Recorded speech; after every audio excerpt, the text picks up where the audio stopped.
Welcome to Cavalier News. My name is Jamesia Thomas, and today we will be discussing how Asian immigrants are taking over the job market. As we know, since 1848, popular labor attractions like the California Gold Rush has drawn immigrants to the United States. And now the American people are faced with an even greater threat with the newly reformed immigration laws. The Immigration Act of 1964 and the Control Act of 1986 has overall increased the immigration pattern in the United States.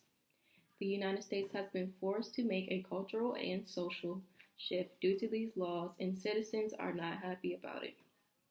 In today's news segment, we will be covering three aspects: the laws that help keep the presence of Asian immigrants minimum, and the change in those immigration laws that have enforced greater acceptance of Asian immigrants, and lastly, the social costs of the laws on Asian immigrants. The Chinese Exclusion Act of 1882 was the first federal law that excluded individuals who sought to immigrate to the United States based on their racial, ethnic group, or nationality. The Chinese Exclusion Act was deemed acceptable during this time period due to the fear that Chinese laborers would take over the workforce.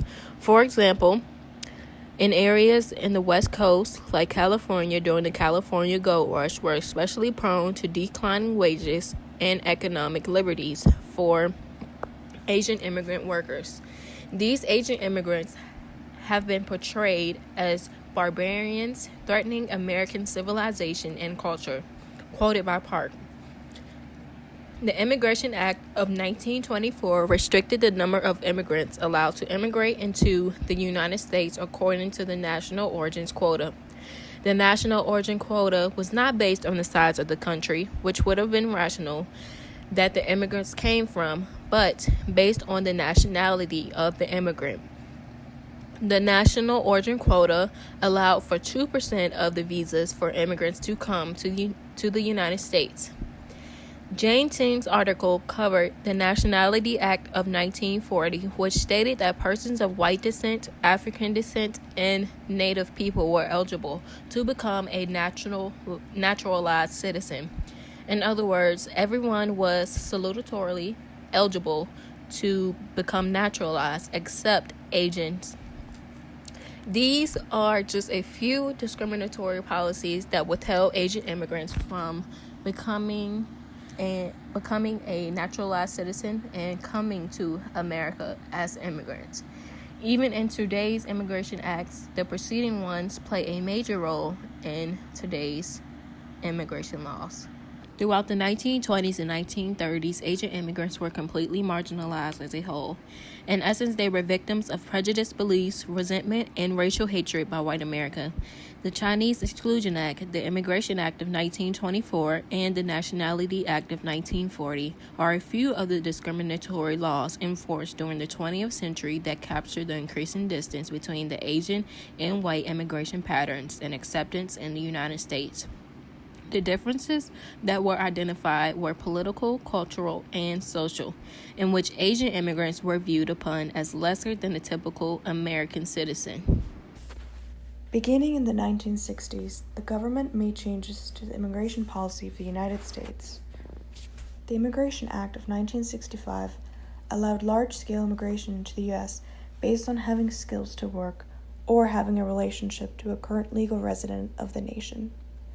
This repealed the previous system of quotas that had discriminated due to race, as it ensured that most of the immigrants coming to the United States were actually from North and South Europe.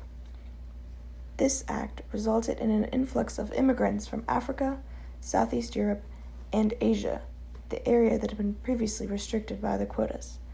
Another reform to the immigration policy was the Immigration and Control Act of 1986. This law also served to decrease the amount of racial and ethnic discrimination in the immigration system. It did so by moving the focus away from how many immigrants were entering the country to if the people entering were doing so legally. This increased the number of Asian immigrants as they were already sought after for labor, which due to the Immigration Act of 1965 was a major factor in allowing immigrants into the U.S. All of these reforms led to the stereotypical views of Asian Americans and the discriminatory practices that would later affect them. Immigration laws didn't simply restrict the number of Asian immigrants coming to the U.S., they also embodied a culture of anti-Asian sentiment amongst U.S. citizens. In this segment, I will depict what life was like for Asian immigrant families during this time. First, we will look at the treatment of Asian immigrants upon arriving to the U.S. Oftentimes, when arriving in the U.S., Asian immigrants were held for months at immigration offices. The officers there would sometimes make up medical reasons as to why someone couldn't enter the country. This led to many men coming to the U.S. alone, leaving their families behind so they didn't have to endure the struggle of entry to the U.S. This breaking up of families was just one negative consequence of immigration policy during this time. Furthermore, the separation of families had other consequences. Asians often worked low-class jobs in the United States, and because their families were back in Asia, they saved the money to send home. Americans were noticing that the Asian population was increasing on the West Coast, and with it they noticed that Asians only spent money on what they needed and sent the rest of the money home. Additionally, they only purchased goods from other Asian immigrants. This caused resentment to rise amongst Americans as they began to think that the Asians weren't adding anything to the economy or to American culture. Asian immigration also began to pick up when mining coal was still important to production in the economy.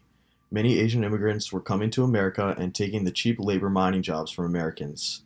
This bred resentment within many Americans toward the Asians and laid a foundation for policy on immigration in the coming years. Asian coal miners often suffered brutal attacks from Americans because of the growing disdain between the groups. These were sentiments that began in the late 1800s and continued into the mid-20th century. While these sentiments manifested themselves in immigration policy, the many wars that the United States fought in Asia also contributed to the overall dissent that Americans had for Asian immigrants.